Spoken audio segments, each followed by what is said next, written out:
Sejam bem-vindos, bem-vindas novamente ao nosso segundo webinar, Nexo Água, Energia e Alimentos, contribuições das pesquisas sobre o contexto brasileiro. Eu sou Gabriela de Giulio, professora associada do Departamento de Saúde Ambiental da Faculdade de Saúde Pública da USP e professora visitante no Departamento de Política da Universidade de York, na Inglaterra.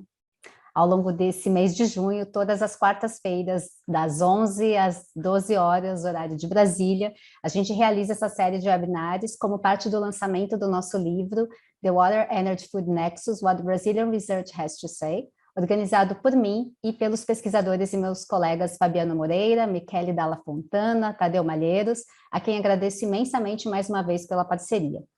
Nosso livro está disponível publicamente no portal de livros abertos da USP, e a publicação reúne 15 capítulos sobre a abordagem do Nexo no contexto brasileiro, com a participação de 91 pesquisadores que estão alocados em diferentes instituições das 5 regiões do país e colaborações de instituições internacionais. Agradecemos muitíssimo, mais uma vez, a colaboração de todos e todas. Eu lembro que esta série de webinários conta com o apoio do Grupo de Pesquisa Meio Ambiente e Sociedade, do Instituto de Estudos Avançados aqui da USP, e coordenam comigo esta rodada de apresentações e debates os meus colegas Michele Dalla Fontana, pesquisador do Copernicus Institute of Sustainable Development da Universidade de Utrecht, na Holanda, e Tadeu Malheiros, professor associado da Escola de Engenharia de São Carlos, da USP. Antes da gente apresentar os nossos convidados dessa rodada, eu gostaria de reforçar esse momento bastante oportuno dessas nossas discussões sobre a abordagem do Nexo no contexto brasileiro. Nesses últimos dias, vocês devem ter acompanhado o lançamento do segundo inquérito nacional sobre insegurança alimentar no contexto da pandemia de Covid-19 no Brasil, um relatório publicado pela Rede Brasileira de Pesquisa em Soberania e Segurança Alimentar, revelando situações bastante preocupantes. Em termos populacionais, segundo o relatório, são mais de 125 milhões de pessoas residentes em domicílios com insegurança alimentar, e mais de 33 milhões de brasileiros em situação de fome. A desigualdade de acesso aos alimentos se manifesta ainda com maior força em domicílios rurais. Mais de 18% desses domicílios enfrentam a fome em seu cotidiano. O relatório também mostra a coexistência entre insegurança alimentar e insegurança hídrica, num contingente bastante expressivo da população brasileira. 42% das famílias em situação de insegurança hídrica no Brasil estão também sujeitas à fome. Neste segundo webinar, nossos ilustríssimos convidados discutem a abordagem do Nexo e questões de governança, com destaque para os processos de tomada de decisão, instrumentos, ações, situando como essa abordagem integrativa ela pode trazer benefícios sociais para diferentes partes interessadas em diferentes escalas. Do Xingu, no norte do Brasil, com os conflitos hídricos acirrados pelo complexo hidrelétrico de Belo Monte, passando pela governança do Rio São Francisco e as complexidades envoltas em regiões do semiárido nordestino, a relevância do papel do Estado para a proteção ambiental e restauração florestal no sistema Cantareira em São Paulo, as iniciativas inovadoras de agricultura urbana e propostas de aumento de reciclagem, compostagem e redução de resíduos em Florianópolis, no sul do país. As apresentações de hoje, tenho certeza, prometem excelentes reflexões. Eu passo assim a palavra ao meu colega Tadeu Malheiros, que fará uma rápida apresentação dos nossos convidados. Tadeu. Obrigado, Gabriela. Olá a todos. Eu vou apresentar os pesquisadores representantes pelos 4 trabalhos a serem apresentados a seguir. Então, inicialmente, gostaria de destacar e agradecer Felipe Martin Fernstein, é pesquisador titular do Instituto Nacional de Pesquisa da Amazônia, do INPA, realiza pesquisas ecológicas, incluindo a estimativa de capacidade de suporte de agrossistemas tropicais para populações humanas e estudos sobre impactos e perspectivas de diferentes modos de desenvolvimento na Amazônia e sobre as mudanças ambientais decorrentes do desmatamento na região. É membro titular da Academia Brasileira de Ciência. Obrigado, Felipe. A professora Maria do Carmo Sobral é professora titular do Departamento de Engenharia Civil da Universidade Federal de Pernambuco, membro da Rede de Estudos Ambientais de Países de Língua Portuguesa. Suas pesquisas centram-se sobre planejamento e tecnologia ambiental, avaliação de impactos ambientais, gestão integrada de recursos hídricos, sustentabilidade e interdisciplinaridade nas ciências ambientais. Obrigado também. Rafael Eduardo Chiodi é professor adjunto do Departamento de Administração e Economia na Universidade Federal de Lavras, desenvolve projetos de pesquisa em temas como políticas públicas, agroambientais, gestão de recursos naturais na agricultura, governança da água, extensão rural, participação social e desenvolvimento rural sustentável. Obrigado, Rafael. E José Antônio Popim de Oliveira é professor pesquisador da Fundação Getúlio Vargas, FGV, EASP e EBAP. Seu trabalho atual se concentra na economia política do desenvolvimento sustentável, particularmente nos aspectos referentes à sua governança, criação e desenvolvimento de instituições e implementação de políticas públicas em diversos níveis. Obrigado, José Popim. Cada apresentador terá 10 minutos para sua apresentação. Agradeço aos 4 colegas e pesquisadores e passo imediatamente ao pesquisador Philip Martin Fernstein para que faça a sua apresentação. Por favor. Obrigado. Então, aqui o título do nosso trabalho, em inglês embaixo que está no livro, é sobre o nexo alimento, água, energia em Belo Monte. Nexo significa que sempre a água é limitada, não? Assim, um rio como o Rio Xingu não tem toda a água que quer para todos os fins. E então tem um balanço onde usa para esses diferentes fins e geralmente quem perde é o meio ambiente e as populações desvantajadas, como os indígenas, ribeirinhos, etc. Não é diferente no Rio Xingu. Então, eu sou Philip Fernstein, tem muita mais informação sobre Belo Monte e as coisas que eu vou falar nesse site aqui. Próximo, por favor.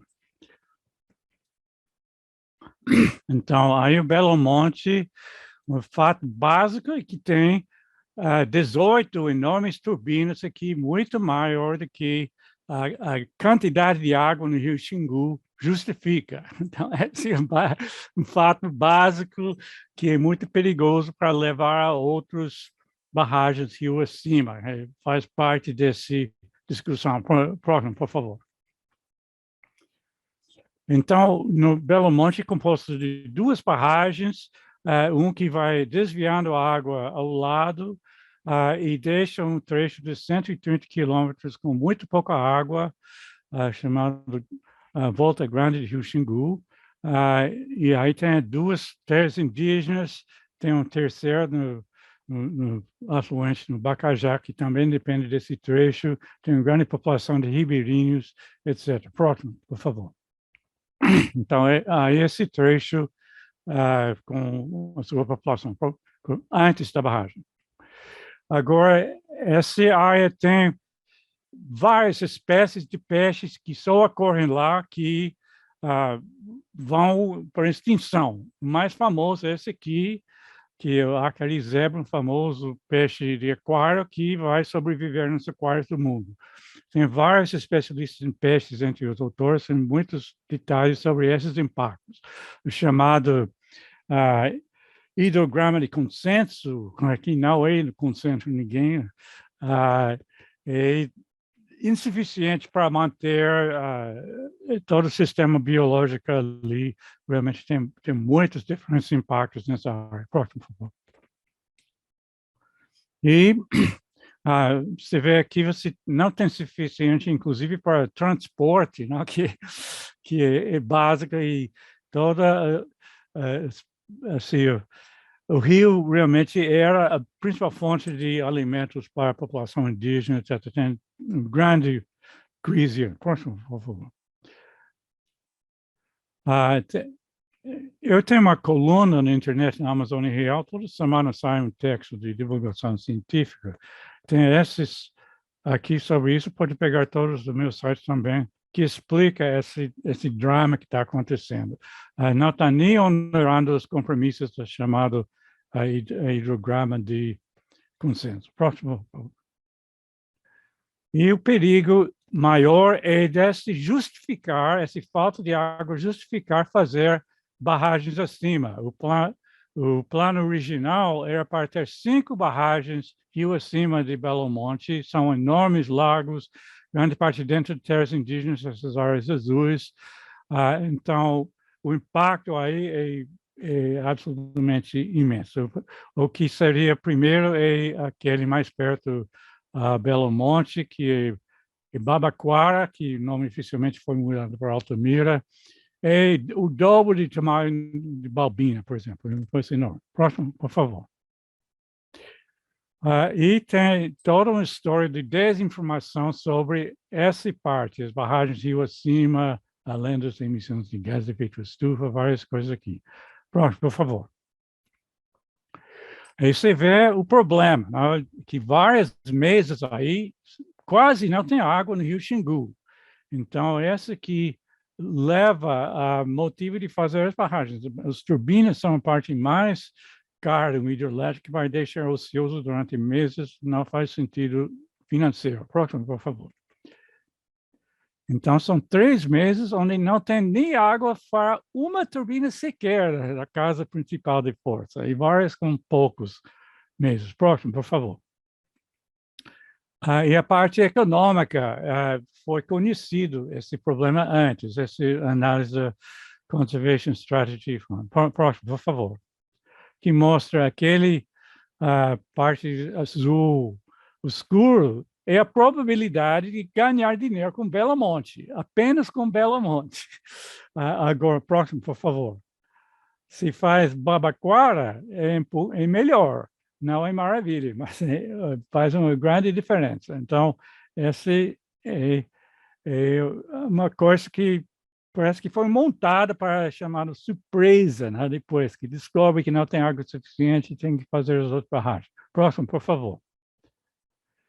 E no relatório Brasil 2040, que foi suprimido pelo presidente Dilma, um relatório do governo sobre os impactos da mudança climática até aquele ano mostra que é completamente inviável, mesmo com as mudanças climáticas, além de ser inviável com o clima de hoje. Aquela linha de baixo é o cenário mais provável do futuro clima. Você vê Belo Monte aí perdendo 50% da sua geração, e todas aquelas outras barragens também. Próximo, por favor. E esse trabalho que está na revista Climatic Change, mais badalado, mostra a perda de água naquela parte da Amazônia. Os rios vão ter muito menos água. Próximo, por favor. E você vê, não é só que tem menos água, mas a distribuição ao longo do ano afeta. A linha de preta é a vazão hoje no Rio Xingu, e aqueles outros coloridos são dos diferentes modelos de clima. E você vê que tem muito menos na época do vazante. E essa é a parte crítica para a geração de energia. Está usando cada gota de água. Enquanto no enchente pode diminuir bastante e está sobrando água. E aquele linho azul embaixo é o modelo mais completo, mais badalado, assim, é o pior de todos. Próximo, por favor. Tem muito mais sobre esses impactos nessa série de textos aqui. Próximo. E não é só isso, também o desmatamento afeta.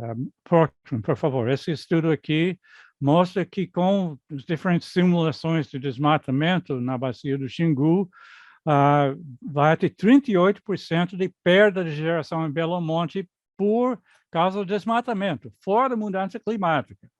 Então, realmente a coisa é catástrofe. Por favor, próximo.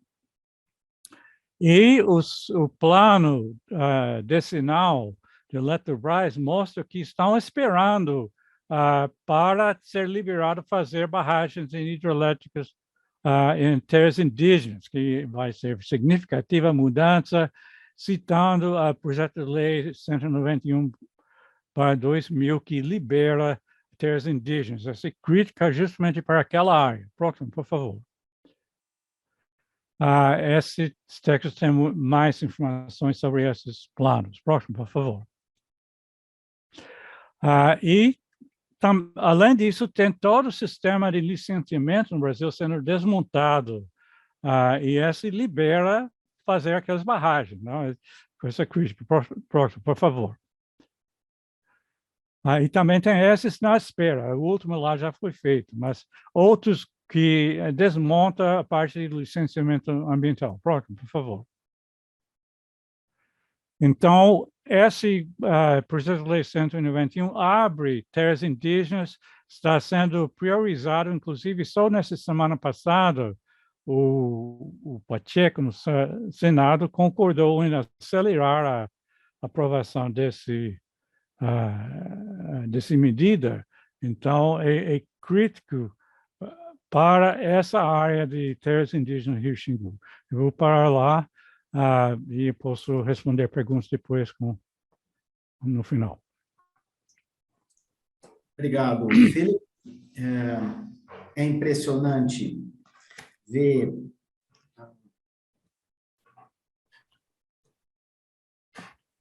nível de impacto e ainda a fragilidade do nosso sistema de tomada de decisão, apesar de toda a política ambiental, licenciamento implementada já há várias décadas, o quanto a gente ainda fica fragilizado em relação às decisões do executivo. Então, eu acho que foi bastante provocador. A gente, depois das 4 apresentações, vai abrir para um debate. Eu peço a todos os que estão assistindo, tiverem sugestões e reflexões, não esqueçam de encaminhar as perguntas e os comentários para o e-mail iea.responde@usp.br. Obrigado mais uma vez, Felipe. Professora Maria do Carmo Sobral, seja muito bem-vinda.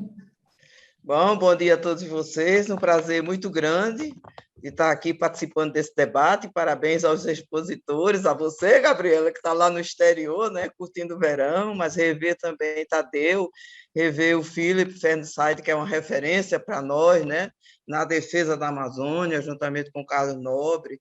Então, veja, eu já vou para uma outra região, vamos para a nossa bacia do Rio São Francisco. Por favor, você pode fazer a colocação dos slides. É Sérgio que está colocando, né, Sérgio? Pronto, então, nós trabalhamos, né? Na verdade, eu sou professora lá da Federal de Pernambuco, juntamente com a Maiara Mello, do Instituto Federal da Paraíba, Renata Carvalho, do Instituto Federal de Pernambuco, a Alessandra Maciel, que é engenheira sênior do ONS, o Operador Nacional de Energia, e a Camila Cunha, doutoranda nossa, viu? Então, pode passar. E vamos trabalhar sobre esse nexo da água, alimento e energia, com o estudo de caso da Bacia do São Francisco. Como vocês sabem, o Rio São Francisco é o rio da unidade nacional, né? Até pelo fato. Pode ir passando, querido, vamos passando, Sérgio. Né? Vamos vendo essa questão dessa interação. E por que nós trabalhamos? É claro, porque nós também vivenciamos essa questão das mudanças climáticas, e eu sou de Recife, né? Nós tivemos essa tragédia aí de 212 mortes, então os climas realmente já estão mudando, já está havendo eventos extremos. Nós vivemos na Bacia do São Francisco essa crise hídrica, 2012 e 2017, que o reservatório do Sobradinho, que é o grande acumulador de água, né, ali na Bahia, ele chegou a 3% só da vazão. Então, nós estamos vendo essa variabilidade climática, ao mesmo tempo aumenta a demanda pela água, né, e querendo trabalhar nessa questão das agendas, como é que nós estamos trabalhando nessa temática da crise hídrica e como atender da água nos seus múltiplos usos. Pode passar. Então, para vocês, assim, muitos dos senhores já conhecem, mas a gente chama a atenção até pelo formato da bacia, eu acho que parece um cavalo marinho, né? Pelos 2.700 quilômetros, cruzando aí 7 estados da federação, e nosso trabalho, onde eu tenho concentrado mais com minha equipe, é exatamente no trecho semiárido, né? Desde Sobradinho até a Foz, vai até na Foz, entre Alagoas e Sergipe, aonde nós temos os maiores conflitos, né, na questão entre os múltiplos usos. É verdade que a agricultura sendo intensificada muito no trecho da Bahia, né, somente na agricultura intensiva de grãos, e quando nós entramos, né, a partir de Sobradinho, nós temos que entender que a bacia Minas Gerais é a grande o grande produtor de água, né? Mas desde quando solta a partir de Três Marias, nós temos 8 barragens em cadeias, em cascata, dentro do Rio São Francisco, e essa água tem esses múltiplos usos. Então, além disso, nós temos a questão do projeto de integração da Bacia do São Francisco com as bacias do Nordeste Setentrional, né? Que é o famoso projeto da transposição, que depende da água retirada tanto em Cabrobó como na barragem de Itaparica, né, que vai para o eixo norte e para o eixo leste. Pode passar, por favor.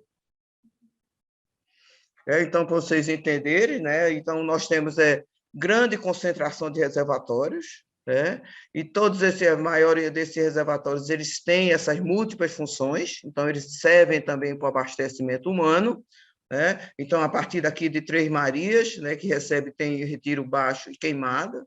Então, a partir de Três Marias, entra no reservatório de Sobradinho, né? Depois vai para esses outros até chegar no Baixo São Francisco, no reservatório de Xigó, onde tem a foz, né? Então, nós temos essas 9 unidades, na verdade, desculpa, eu tinha falado 8, né? E, basicamente, já corresponde a 94% da capacidade hidráulica instalada no Nordeste, né? E o que é que tem havido? E nós vivenciamos essa seca, essa escassez de água 2012 e 2017, uma crise muito grande, né? Uma redução na defluência, na vazão defluente, principalmente de Sobradinho, né? Que a licença ambiental dada para Sobradinho, inicialmente, em 2011, era de 1.300 metros cúbicos por segundo, e nessa crise que nós tivemos, nós chegamos a 550 metros cúbicos por segundo. Então, foi uma redução muito drástica, isso implicando em redução, claro, nos múltiplos usos aqui, e principalmente uma pressão muito grande no Baixo São Francisco, onde nós já estamos vivenciando intrusão marinha, né? Redução, né, da quantidade da vazão, a redução da vazão, então a entrada do nível da intrusão marinha naquele trecho e afetando muito a população ribeirinha daquela região. Então, existe uma necessidade muito grande de uma integração, de uma gestão integrada que contemple os principais múltiplos usos aí, né? Que é a questão da geração de energia, e a Lei Três Marias é FURNA, mas os outros reservatórios são todos gerenciados pela CHESF, e a questão da agricultura irrigada, que tem os perímetros de irrigação da Codevasf, mas muitos perímetros também privados, e a questão do abastecimento humano, né? Então, como conciliar esses múltiplos usos, principalmente diante dos eventos de escassez hídrica? Pode passar, por favor. Então, como é que nós fizemos essa análise, né? A análise foi feita a partir do Plano de Recursos Hídricos, que foi atualizado em 2016, também as análises feitas através dos dados, das atas do Comitê da Bacia Hidrográfica do São Francisco, que tem representação dos diversos setores interessados, e também essa sala de acompanhamento do sistema hídrico do São Francisco, que ela foi criada e ela teve um papel muito importante para gerenciar a crise nesse período que eu falei da escassez. Pode passar, por favor, Sérgio. Então, o plano de recursos hídricos, né? Então, o primeiro plano foi elaborado em 2004, houve essa revisão em 2016, né? O que é que nós verificamos, principalmente nessa questão desse plano? Existe uma desarticulação do plano da bacia com os outros planos, né? Principalmente os rios afluentes, e uma falta de sincronia na elaboração dos planos. Nós temos, na verdade, nós somos especialistas em escrever planos, né? Escrever planos, e às vezes nós não temos um controle muito grande de como é que aquelas ideias, aquelas propostas, elas vão ser realmente implementadas, porque nós temos plano diretor de bacia hidrográfica, mas nós temos plano diretor de saneamento, plano municipal de saneamento, os planos dos diversos setores, e como integrar isso, os planos diretores dos municípios, né? E como garantir que não se trabalhe tanto de uma maneira tão fragmentada. Então, uma estruturação baseada também muito na questão da gente ter um sistema de informação georreferenciado que se possa ter um acompanhamento das ações que estão sendo previstas e das ações que estão sendo realmente implementadas. Pode passar. Então, no Comitê de São Francisco, o que é que chamaria atenção? Na verdade, é um comitê antigo, né, já criado em 2001, né, com a estruturação, nós temos 62 membros, que, de uma certa forma, isso dificulta, né, a efetivação de realmente você garantir que toda reunião tenha a representação, e como está estabelecido na própria lei, está bem distribuído entre os usuários, o poder público. As comunidades tradicionais têm uma representação menor, né, e a sociedade civil. A gente tem que compreender que, na verdade, essa bacia ela é muito complexa, né? Desde do alto até o baixo, com características socioambientais bastante diferenciadas. Então, o comitê ele não consegue atender às demandas dos diversos grupos de usuários de uma forma que seja eficiente. Então, é preciso que se trabalhe, o Jacob tem chamado muita atenção. Como é que nós podemos fazer? Talvez a partir até de subcomitês por região, pelo alto, pelo médio, né, pelo baixo e pelo submédio, de uma maneira que nós possamos ouvir as demandas de todos os usuários, até porque muitas vezes a demanda do alto é em conflito, né? Porque se eu uso muito a água que está montante, eu fico com menos águas a jusante. Então, como fazer essa gestão de uma forma integrada? E acho que o fato também, pode passar, por favor, Sérgio, de nós termos agora a nossa ANA, né, que agora ela se transformou da Agência Nacional das Águas, mas ela agora está responsável também pela questão do saneamento básico. Isso traz um posicionamento diferenciado, né? E ela teve um papel importantíssimo nessa sala de acompanhamento do sistema hídrico do São Francisco durante essa crise que houve esse déficit de precipitação, né? Que foi chamada em 2019 na questão a sala de crise, que eu acho que é um grande aprendizado para nós, a partir da que a gente viveu uma crise, como agora, por exemplo, lá no estado de Pernambuco, nós vivemos essa crise das enchentes, né? Das chuvas intensas, chuvas que estavam previstas de cair um mês, ela caiu nós tivemos uma precipitação de um dia. O que é que nós aprendemos quando nós vivenciamos crise? Então, essa sala de acompanhamento, teve momentos que a reunião, né, acontecia semanalmente, viu? E teve resultados muito importantes. Então, pode passar, que eu já estou gastando meu tempo, né? Pode passar rapidinho, Sérgio. Então, houve essa possibilidade de uma abordagem maior dessas oportunidades com os tomadores de decisão, né? Para a gente melhorar, principalmente, o processo decisório e de ter situações flexíveis para, diante de uma crise de escassez, onde é que eu devo fazer redução no consumo entre os diversos usuários. Pode passar. Pode passar. Então, nós fizemos diversas reflexões sobre a governança, nessa necessidade, sem entrar em detalhes, mas principalmente de criar mecanismos para democratização e avanço de uma gestão compartilhada, colocando em conjunto os diversos agentes que são tomadores de decisão, né? E principalmente para poder você garantir a sociedade civil, e como ela está sendo, que muitas vezes a população ela está sendo recebendo os débitos, né? os ônus daquelas decisões que estão sendo tomadas. Pode passar. Então, algumas propostas estão sendo detalhadas no nosso capítulo, nessa questão de nós termos uma governança proativa, né, de aumentar também a questão da fiscalização ambiental e, principalmente, o envolvimento maior dos municípios, da população local, porque eles estão exatamente vivendo e sabendo como está a situação dos recursos hídricos, do uso da água naqueles setores, né? E aumentar, acima de tudo, a coerência entre as diversas políticas, as propostas que são do setor elétrico, com as propostas do setor agrícola, com as propostas do setor de abastecimento e a questão também do esgotamento sanitário, para poder melhorar a questão da qualidade da água no rio. Pode passar.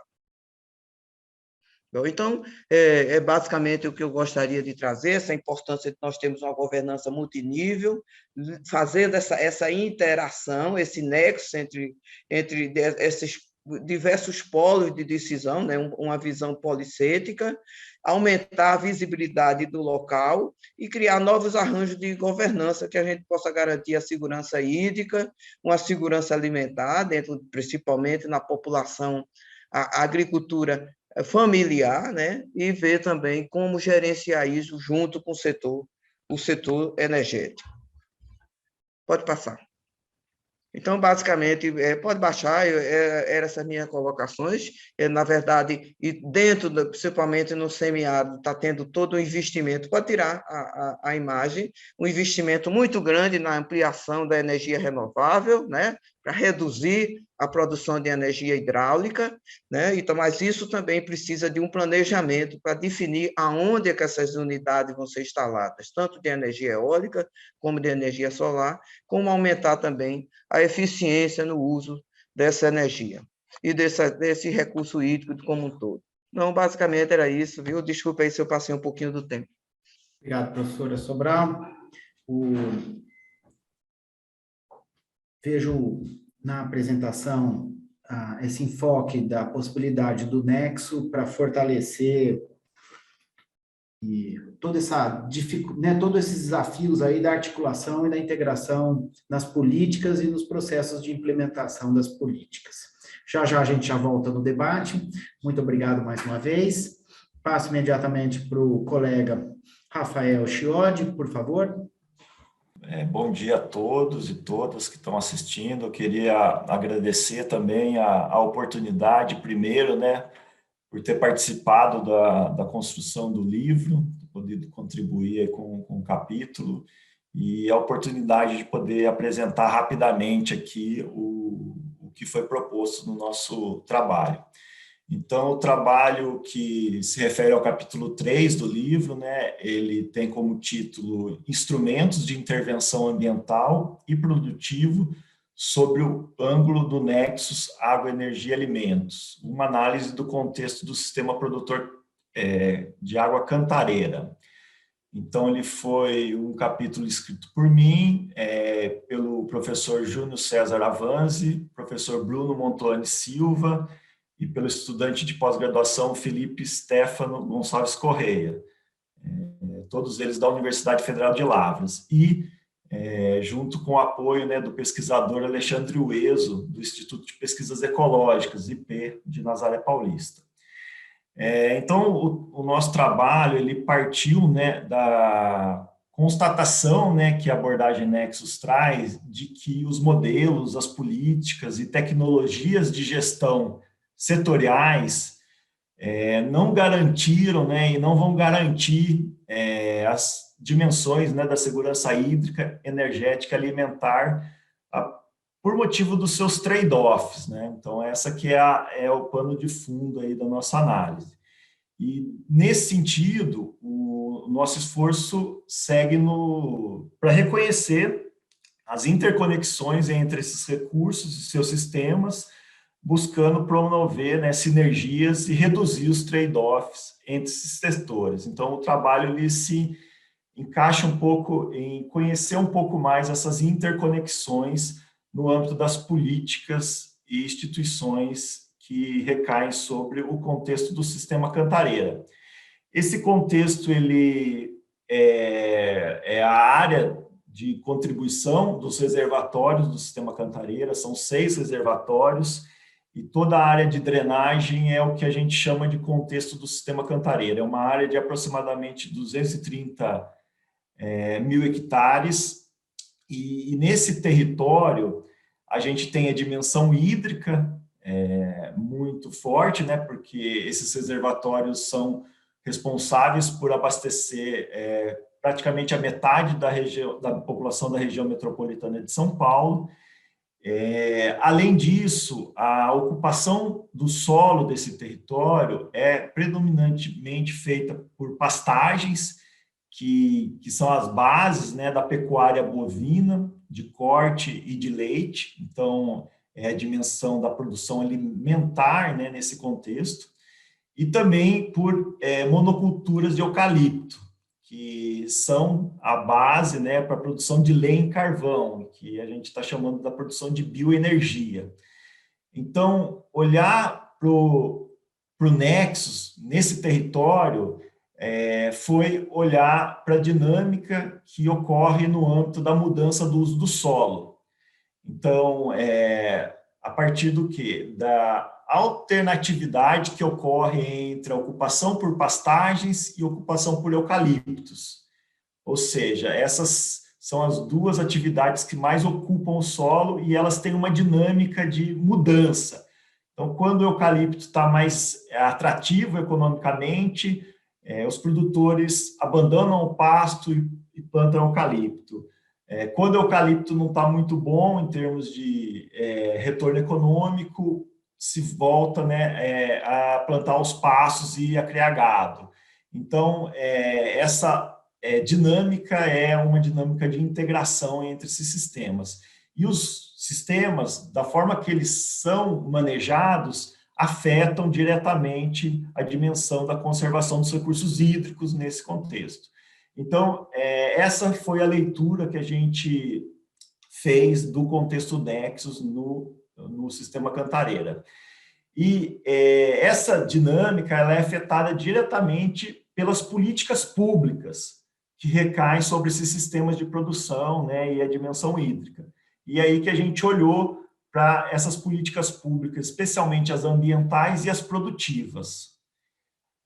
Nesse sentido, o objetivo do capítulo foi o seguinte, então, foi identificar, né, os principais instrumentos promotores da conservação ambiental e do desenvolvimento produtivo que afetavam essas atividades produtivas, visando discutir a perspectiva da integração com base na noção do nexus água, energia e alimentos. Então, esse foi o nosso objetivo geral. Metodologicamente, a gente partiu desse conceito de uso-ocupação do solo. Então, essa noção foi central para a gente definir o quê? Os elementos que a gente entendeu como integradores das políticas e não integradores. Os elementos integradores, né, integrados, eles foram aqueles que caracterizavam a política, né, de conservação ambiental, ou seja, era uma política que promovia a conservação, mas não inibia usos produtivos da terra. Produtivos no sentido da produção pecuária e da silvicultura de eucalipto. Tá? Então, se a gente identificou uma política, essa política priorizava a conservação ambiental, mas não inibia a atividade produtiva, a gente entendeu que existiam elementos integrados ali. E os elementos não integrados, onde a política afetava diretamente o uso produtivo da terra, ou aquela atividade gerava efeitos negativos, né, sobre a conservação dos recursos naturais. Então, a gente entendeu como elementos não integrados. Para coletar as informações para fazer análise, a gente usou basicamente entrevistas com gestores públicos desse contexto, né, gestores no âmbito municipal e estadual. Além disso, trabalhamos com dados secundários, né, então usando dados do Censo Agropecuário 2017, dados do Sistema Nacional do Cadastro Ambiental Rural. Então, essas foram as fontes de dados. Como os principais resultados, a gente identificou especialmente políticas públicas setoriais, né? É justamente um aspecto que o Nexus aborda como crítico. Então, as políticas ambientais, as principais, elas focam na restrição ao uso do solo, tá? Então, o Código Florestal, a Lei da Mata Atlântica, a Lei de Proteção de Mananciais, são políticas que recaem nesse território e restringem o uso do solo. E, por outro lado, as políticas de desenvolvimento rural, elas são focadas especificamente na produção, no foco produtivo. Existem contrapartidas ambientais no âmbito dessas políticas, mas são muito tímidos, entendeu? Então, são políticas que priorizam a produção e não a conservação. Então, a gente encontrou aí o crédito rural e o fomento florestal. No entanto, a gente encontrou, né, elementos dentro de algumas políticas que a gente entendeu como integrados. Um caso foi das políticas de pagamento por serviços ambientais. Então, essas políticas, elas priorizam algumas práticas conservacionistas do solo. Essas práticas como barragens de contenção de enxurrada, terraços, curvas de nível, são práticas conservacionistas, né, que geram mitigação de efeitos, né, sobre o solo e a água, mas não inibem a produção. Então, a gente entendeu como um elemento integrado. E iniciativas de produção pecuária sustentável, sistemas rotacionados de pastoreio e sistemas agro-silvopastoris. Esses sistemas, eles são interessantes porque eles estimulam a produção a partir de técnicas que minimizam os efeitos da atividade produtiva sobre o solo e sobre a água. Então, a gente entendeu esses elementos dessas políticas como integrados. Apesar dessas políticas serem muito pontuais no âmbito do território, são políticas que se alinham a uma perspectiva do Nexus, de priorizar intervenções de caráter integrado que integre, né, as perspectivas dos vários setores. O que a gente aponta é que, apesar da gente identificar essas políticas, elas são muito reduzidas e muito tímidas ainda. Então, a gente precisaria investir numa perspectiva de ampliar, né, de amplificar essas políticas e também de criar novas políticas. Eu acho que é aí que o Nexus nos conduz, né, refletir sobre políticas mais integradas. Tá? Por fim, as referências do trabalho, as principais referências, e agradeço mais uma vez. Eu passo a palavra. Obrigado, Rafael, pela apresentação. É muito interessante ver esses contextos, né, norte amazônico, depois a Sobral trouxe o contexto nordeste, mas aí especificamente na questão do semiárido, e você está trazendo aí um contexto sudeste, uma região bastante crítica ali das bacias PCJ, ali do Cantareira.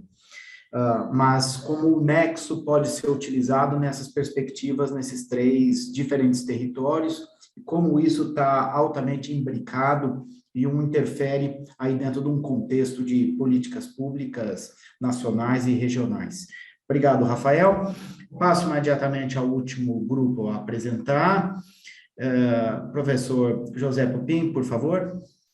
Obrigado, Tadeu, Gabriela, colegas da USP, por organizar esse seminário. Como já foi apresentado, José Pupim de Oliveira, sou professor da Fundação Getúlio Vargas. Estou aqui para apresentar o nosso capítulo, né, no livro, que é Governando o Nexus, usando a infraestrutura verde nas cidades brasileiras. Estou com os colegas, né, a Laura Valente, o Rodrigo, que são pós-docs no projeto, que é um projeto do Belmont Forum e financiado pela FAPESP, e o Mark, que é o aluno de doutorado. Nosso próximo, Mark. O projeto, a gente está chegando ao final, um projeto de mais de 3 anos, temos vários parceiros, mais de 50 pessoas envolvidas. Eu lidero o projeto, mas são outras 7 organizações, e é um projeto que a gente chama como o GLOCU, né?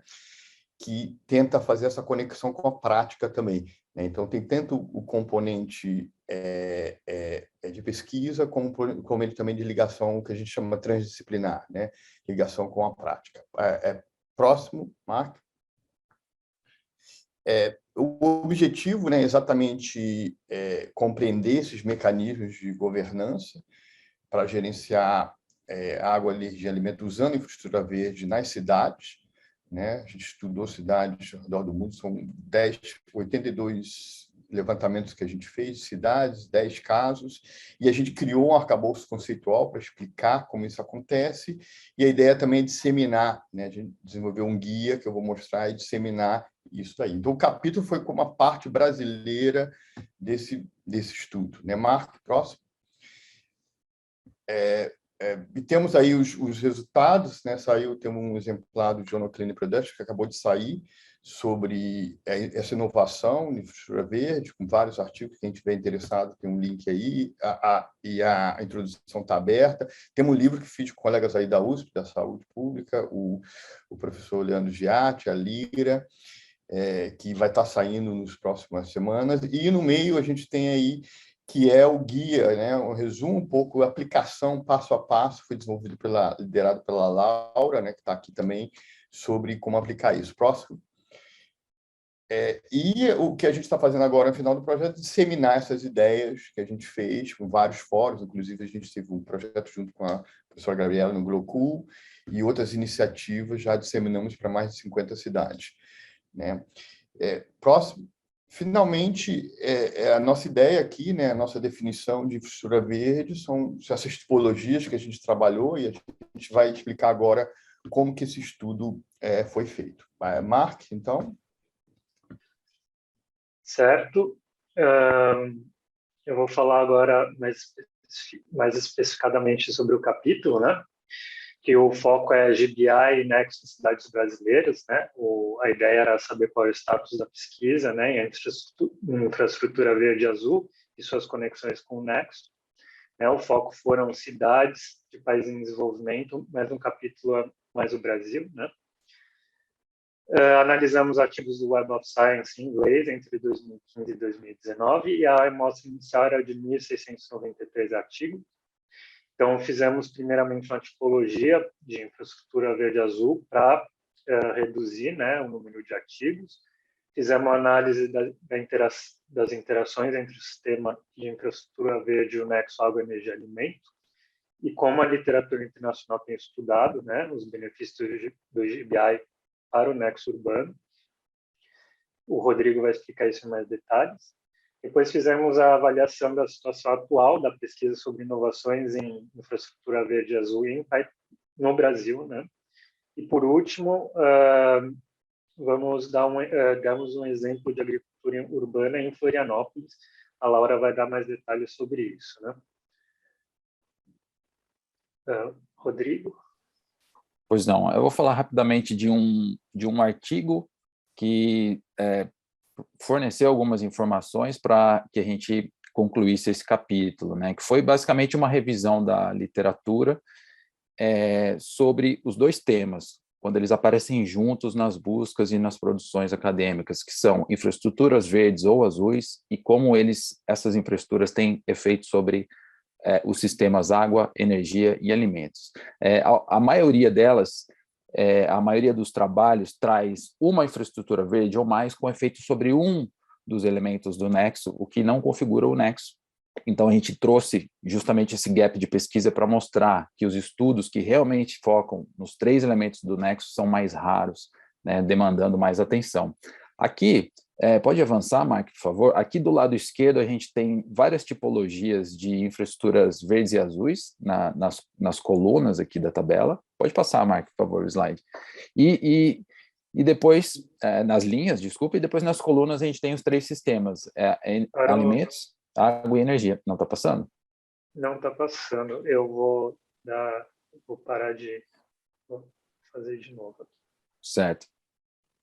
De toda forma, é uma análise que a gente tem como toda tabela, analisar ou ela por coluna ou ela em linha. Nesse caso, em linhas, a gente seleciona um tipo de infraestrutura verde. Aqui o primeiro bloco à esquerda, infraestrutura verde, mais abaixo, infraestrutura azul. A gente seleciona um tipo de interesse e vê como essa infraestrutura afeta os 3 sistemas, água, energia e alimentos. A gente destacou aqui, na linha horizontal, a agricultura urbana. Eu vou explicar no próximo slide, é uma estrutura verde que tem a maior relação com os 3 temas do nexo, com os 3 elementos do nexo. Então, a gente, conforme os números dos artigos aqui, esses números são produções acadêmicas com efeitos positivos, e os números em negativo são relatados efeitos negativos sobre o nexo. Ou a gente pode analisar em colunas. Se eu tenho interesse em entender como alterar o sistema energético, como impactar o sistema energético, né, as relações com a energia nos centros urbanos, eu tenho esses serviços ecossistêmicos aqui e busco ou de BI de interesse, conforme a literatura. Pode passar, por favor. Então, a síntese desse trabalho foi justamente essa figura, que tenta traduzir tudo que foi achado na nossa pesquisa bibliográfica, também cerca de 4.000 artigos, depois foram triados, enfim, caiu para em torno de 400 ou 500, e aí a gente, dessas informações, gerou essa figura. O que ela diz? Pode passar, Mark. Na primeira parte, a gente tem diferentes tipos de infraestrutura verde. Então, diferentes tipos de infraestrutura verde geram diferentes serviços ecossistêmicos, e esses serviços ecossistêmicos têm diferentes efeitos sobre o nexo. Então, a gente tem que entender como cada um afeta os serviços ecossistêmicos e, como consequência, os elementos do nexo. Pode passar. A gente identificou que a agricultura urbana é a mais discutida na literatura, que tem mais efeitos sobre os 3 elementos. Pode passar. Por outro lado, os serviços ecossistêmicos relacionados à energia são aqueles que possuem uma maior variedade de infraestrutura verde ligados a ele. Então, se a tomada de decisão foca na energia, você tem mais opções de infraestrutura verde. Pode passar, Mark. Por isso, ele é o tema mais estudado na literatura. Mais uma, por favor. E, com isso, o planejamento tem que incluir qual é o tipo de serviço ecossistêmico desejado, e então fazer uma análise reversa da direita para a esquerda nessa figura, e então identificar qual é a infraestrutura verde foco de acordo com o objetivo local. Pode passar, só para lembrar que existem os impactos transfronteiriços, eles também foram considerados nessa pesquisa, tem uma seção sobre isso. E, por último, a questão da governança, o foco, então, deve ser baseado no serviço ecossistêmico de interesse para que se defina a infraestrutura verde de interesse. E, com isso, a gente identificou a agricultura urbana como um foco, e, por isso, o enfoque maior lá em Florianópolis, conforme a Laura vai falar agora. Então, antes da Laura falar, eu vou fazer um foco maior agora. O Rodrigo falou mais em linhas gerais, né, os artigos do mundo inteiro, e agora eu vou dar um foco mais nas cidades dos países em desenvolvimento. A gente vê que as infraestruturas verde e azul mais estudadas são espaços verdes, né, seguido por infraestrutura verde, e em terceiro, agricultura urbana. Então, um pouco diferente do internacional, onde a agricultura urbana era o mais forte, né? A gente vê também que tem poucos estudos sobre agricultura azul, infraestrutura azul, desculpa. Aqui as cidades, né, dos países desenvolvidos mais estudadas, né, a gente vê que tem um foco bem grande na China, com Beijing e Xangai, mas logo depois vem as cidades latino-americanas, com Santiago, São Paulo, Cidade do México e Rio de Janeiro, né? Aqui um foco maior no Brasil, né? No Brasil teve 24 artigos, né, estudando cidades brasileiras. O foco é mais o Sudeste e o Sul, com Rio de Janeiro e São Paulo, como vimos, logo depois Curitiba. E apenas um artigo no Nordeste, em Caruaru, e um em Brasília. Aqui a tendência de artigos científicos sobre infraestrutura verde e azul no Brasil em tendência crescente, né? E aqui vamos ver mais para o Brasil, né? A infraestrutura verde mais estudada é espaços verdes. Diferentemente dos outros países em desenvolvimento, tem um foco em tetos verdes, em terceiro, agricultura urbana. E aqui o que é muito interessante é que, na verdade, a infraestrutura verde azul mais estudada no Brasil é a azul, que é a gestão de águas pluviais e infraestruturas de águas pluviais, né, como jardins de chuva, drenagem urbana, esse tipo de coisa. Então, as conclusões aqui dessa parte é que as relações mais comuns entre infraestrutura verde, azul e nexo no Brasil, relacionadas a food supply para alimentos, a essa gestão de águas pluviais para a água e mudanças climáticas para a energia, né? Mas somente a tipologia de espaços verdes e agricultura urbana exploram os 3 elementos do nexo conjuntamente, né? Todos os outros GBIs estudados no Brasil abordaram apenas um ou 2 elementos do nexo. com um destaque para a água, seguido de energia, né? E o setor do nexo menos abordado foi alimento.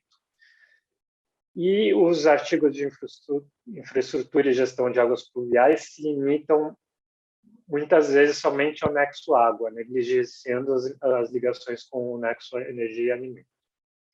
Agora eu passo a palavra para a Laura, que vai falar um pouco de Florianópolis. Bom dia a todos. A gente fez um estudo bastante interessante em Florianópolis, como caso, e verificou que a relação mais importante que eles tiveram com a questão da agricultura urbana foi justamente a gestão dos resíduos orgânicos. Pode passar, por favor? E outro aspecto interessante do ponto de vista de governança é que essa iniciativa começou de baixo para cima. De ambiente favorável, né, para a agricultura urbana, é um assunto disseminado por várias razões, questões culturais e tudo mais, você tem que as pessoas são abertas para isso. Então, essa iniciativa que tomou forma institucional, que é chamada de Revolução dos Baldinhos, foi iniciada em 2008 por conta de um episódio de saúde. E isso envolveu não apenas a comunidade de Monte Cristo, que é uma comunidade vulnerável no continente, né, em Florianópolis, mas também envolveu vários ativistas da agricultura orgânica e pessoas, funcionários públicos do município, da área de saúde, educação, principalmente. Pode passar, por favor. Daí, pode passar, por favor, Marca. Daí, travou de novo. Vamos lá. Bom, vou falar um pouquinho da Revolução dos Baldinhos. Essa Revolução dos Baldinhos ficou bem conhecida aí internacionalmente, né? E foi ganhou vários prêmios internacionais como tecnologia social, e foi o que motivou a prefeitura, a partir de toda uma documentação que foi elaborada participativamente, liderada por uma ONG chamada CEPAGRO, e a participação mais intensiva de um líder que acabou se tornando vereador, que se chama Marcos José de Abreu. Ele hoje continua sendo vereador e continua com a bandeira de agricultura orgânica e, enfim, eliminação de agrotóxico e aumento de segurança alimentar para essas comunidades.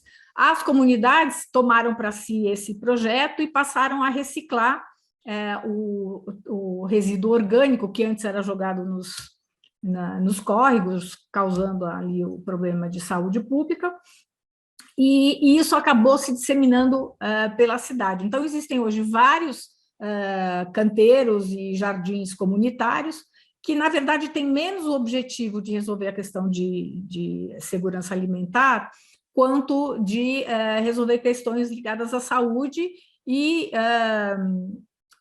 redução, né, do lixo orgânico para o aterro. A partir dessa política municipal de agricultura urbana, foi feito um projeto de lei que foi aprovado, e também na Câmara, e também foi feito um decreto estabelecendo essa política, que inclui, ela é uma política muito interessante, porque ela envolve todos os setores da prefeitura e da sociedade civil. Em 2020, houve um outro decreto que passou a chamar essa política de Cultiva Floripa, que ganhou maior escala na cidade como um todo, fazendo a compostagem de material coletado de podas, inclusive, né, que são desviados do aterro sanitário. Hoje eles têm uma participação de orgânicos de 2,05% do lixo orgânico coletado reciclado para transformar em compostagem, e a meta é que isso atinja 90% em 2030. Mas é importante dizer que existe aí toda uma discussão sobre qual o papel do governo nisso, de como essa governança, que antes era uma coisa mais orgânica, passou a ser mais controlada pela prefeitura e se distanciou um pouco da participação da sociedade civil. De qualquer maneira, o debate sobre o papel aí do município e como isso alterou é uma questão muito importante que a gente acredita que deva ser perseguida futuramente. Obrigada. Passo a palavra para o Barca.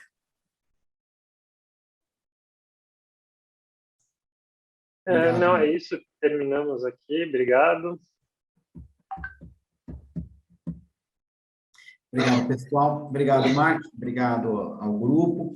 Agradeço a todos os palestrantes aqui com as contribuições. Passo imediatamente à colega e professora Gabriela.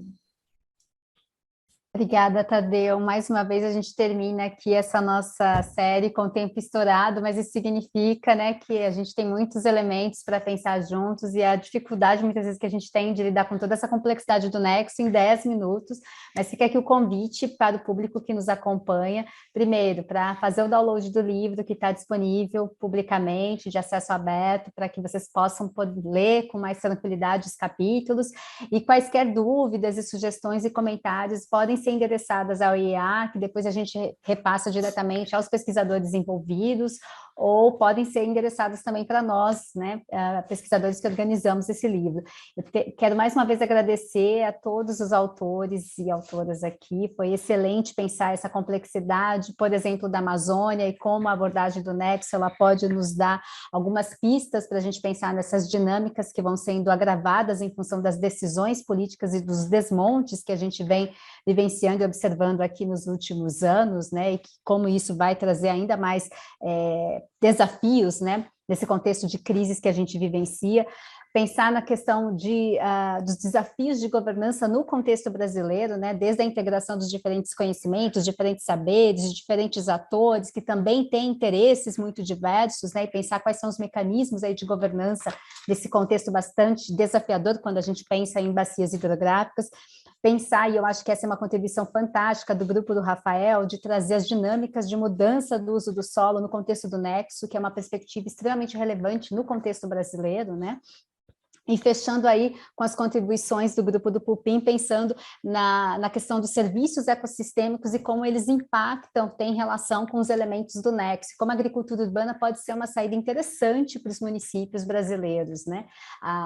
Embora a gente também precisa qualificar exatamente o que a gente quer colocar como agricultura urbana, mas enfim, acho que foi uma manhã aqui de muitas ricas interações e perspectivas analíticas. Eu agradeço mais uma vez e nos vemos na próxima quarta-feira, às 11 horas, e agradeço ao todo o público que nos acompanha. É isso aí. Valeu, gente. Tchau.